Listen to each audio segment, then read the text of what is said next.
To understand the importance of Imam Hussain, we need to go back to the time of the Prophet himself.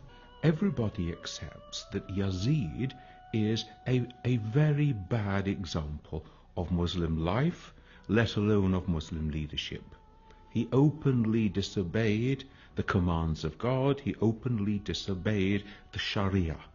It's a crisis of leadership and a crisis of deciding how are you going to respond when injustice and tyranny is facing you.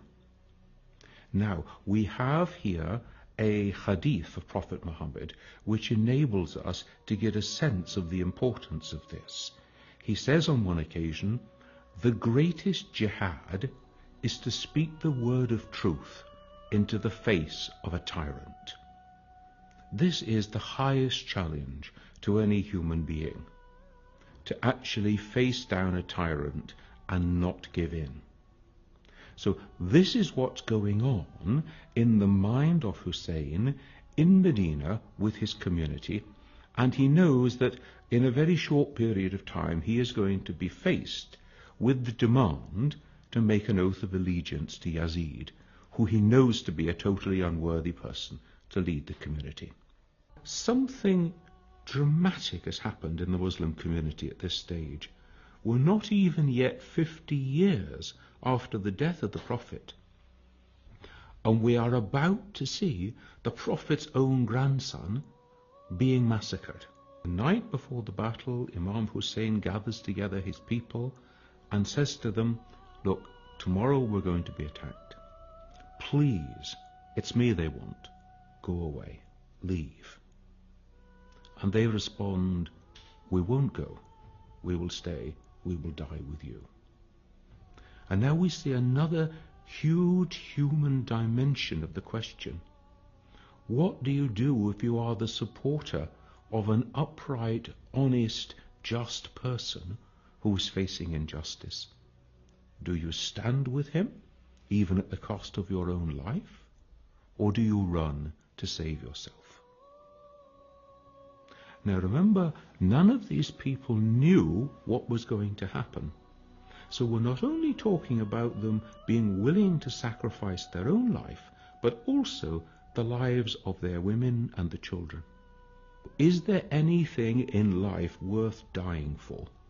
Is there anything so important that you are prepared to take a stand on it and not give in, even at the cost of your own life?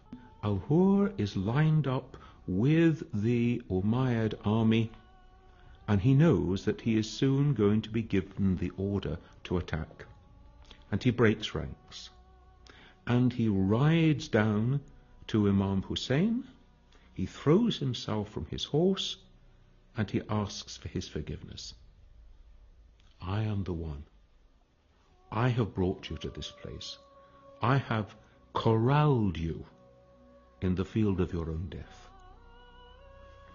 Hussein raises him up, forgives him, and restores him to human dignity. Imagine the spiritual strength of one who will raise up the person who has brought him to the point of oppression.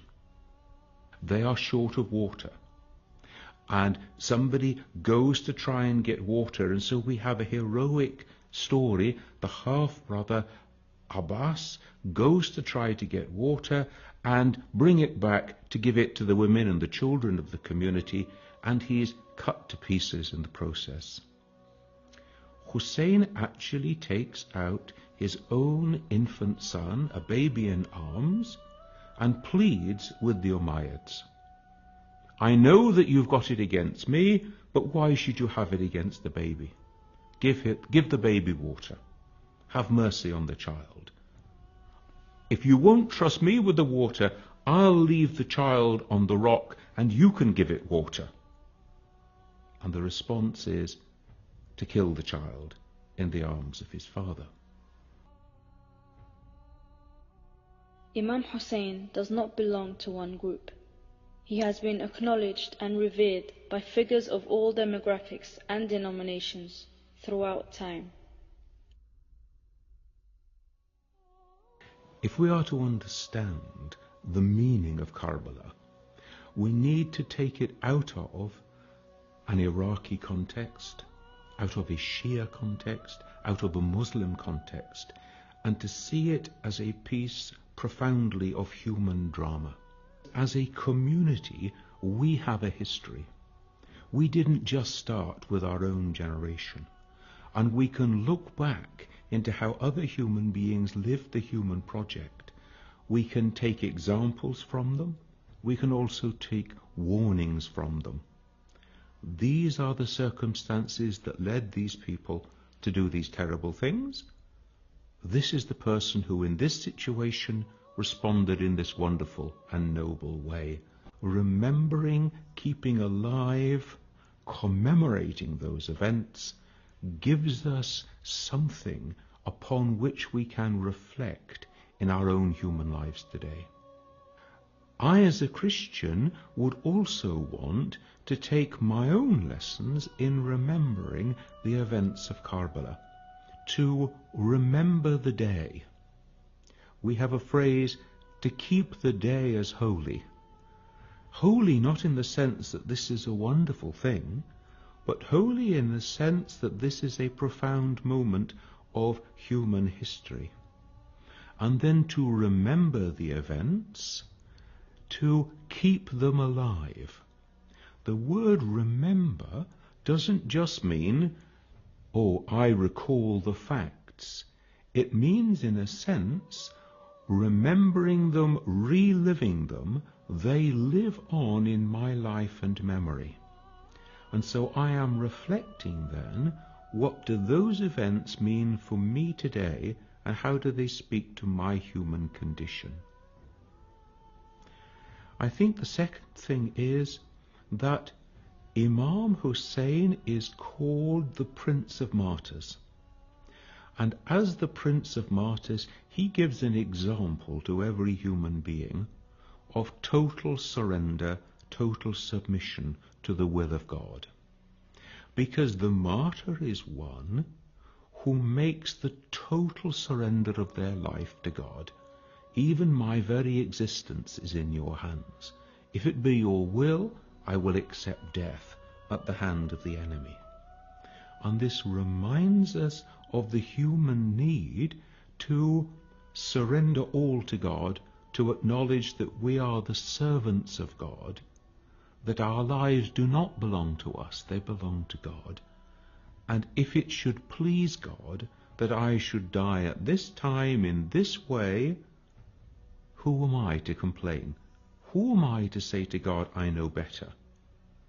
So martyrdom is a profound example of human submission, of human acceptance of the divine will in all things. Now, we may not be called to martyrdom today, but we are called to submit to the will of God today in every way. So remembering the events of Karbala are a way of remembering the human vocation to be the servant of God. What I find so attractive about the life of Imam Hussain is the many dimensions of his life, even just in these few days leading up to Karbala itself. We see some remarkably virtuous aspects of the life of Hussain. He is generous and kind with the enemy. He gives them water. He gives their horses water. He gives them, as it were, human dignity and respect. The way that we treat our enemy. Are these fellow human beings like me? They have mothers and fathers, they have wives and husbands, they have children and families just like me. The ultimate human responsibility to take another human life. Another great thing that I take from the story of Hussain is his courage. It's easy to talk, but when you're actually waking up to face the field of battle, facing certain death, facing an uncertain future for the ones that you love, for your wives and the children of those who stand with you, It takes courage to stand your ground. And human courage is a very important part of the dignity of being human, in small things and in great. Was the enemy, and the battle was going backwards and forwards. The two of them were fighting together, and eventually Ali overpowers him, has him on the floor, and is just about to kill him. And his enemy from the floor spits into his face. And Ali puts away his sword and walks away. And his own supporters, they say, "What are you doing? You had him. He was on the floor. He was in your hands. One stroke and you would have killed him." And Ali responds, "And I would have done if I could have delivered that stroke before he spat in my face. Because then I would have been acting with right motives, with right intention. But once he spat in my face, I was so angry that he had insulted me in this way that I would have been acting for the wrong motives, the wrong intention, and I could not kill him in that situation." Now then, this reminds us of the morality of warfare and fighting. It reminds us of how you treat your enemies when they are captive, and we see the way in which the women and children of the field of Karbala were treated with inhumanity, with disrespect, without human dignity. Is that an appropriate way to treat another human being, just because they are your prisoner?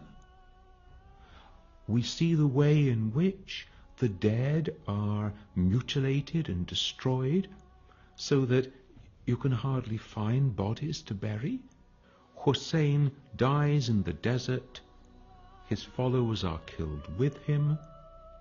These are, in the terms of the world, pretty insignificant acorns. And yet it reminds us that God's acorns grow into mighty oak trees. Because here we are 2,000 years after the time of Jesus, 1,400 years after the time of Hussein, and we remember them, and they are examples to us still, and their names live on in the lives of their followers in ways that they could not possibly have imagined. And it reminds us then, in our life of faith, what matters is not the impact that we have, how can we measure it, but how faithful are we to what God calls us to do and to plant, in the trust that the acorn that we plant today, however small it may be, in God's good grace and in God's good time, can grow into a mighty oak. This is the life of faith. We do not ask to see results now. Every day we have the opportunity to live the Karbala spirit. Every day we have the opportunity to show those higher virtues that Hussein showed. And so Hussein becomes a role model, an example for every human being.